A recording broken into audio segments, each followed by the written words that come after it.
people think they need to stop feeling human emotions, and this is the furthest thing from the truth. Most spiritual teachers are almost subtly worried to reveal to you their lack of enlightenment.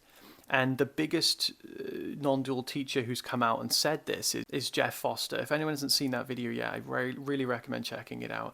If someone like him can come out and admit that, think about the other teachers that you've probably seen that are new, that maybe haven't been expressing for as long, who are also doing the same thing. So what I want to do is come out right now and just remind everyone that we can still be a human freaking being. And that's the goal, is to be a human being. We're not here to remove all of our emotions. We're not here to remove the natural expressions of a human being.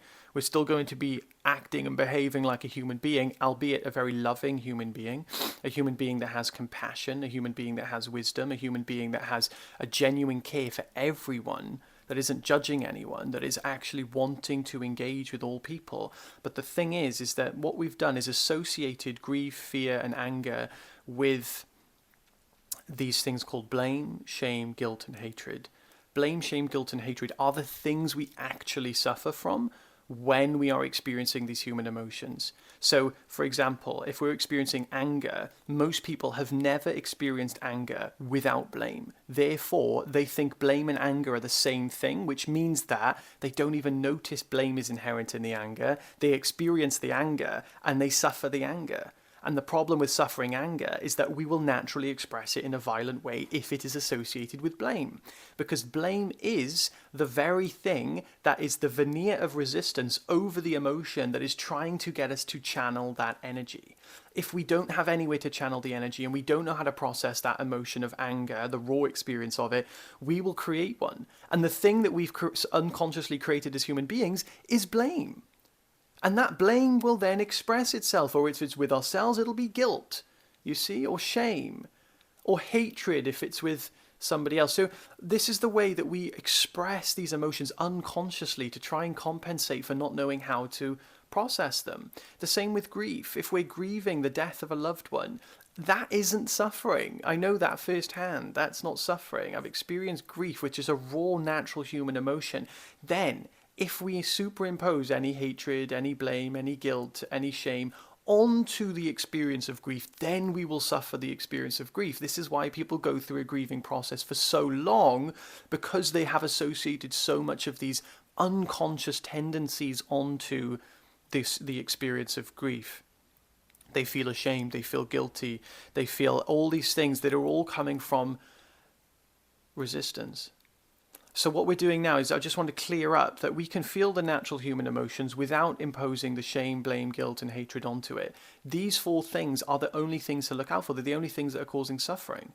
You see? Fear itself is not necessarily a suffering feeling. It's not. Fear associated with the potential of death is, you see, if a fundamental belief that we'll die, fear then is resisted. Natural fear is necessary in human experience. It's not something we should remove. However, it does, recognizing the truth, mean that we will unravel the ultimate fear, which is the fear of death, or the fear of non-existence more accurately, so that then we're not feeling random fears of non-threatening things, you see? That fear is removed. But the fear that is natural to us is never a suffering fear.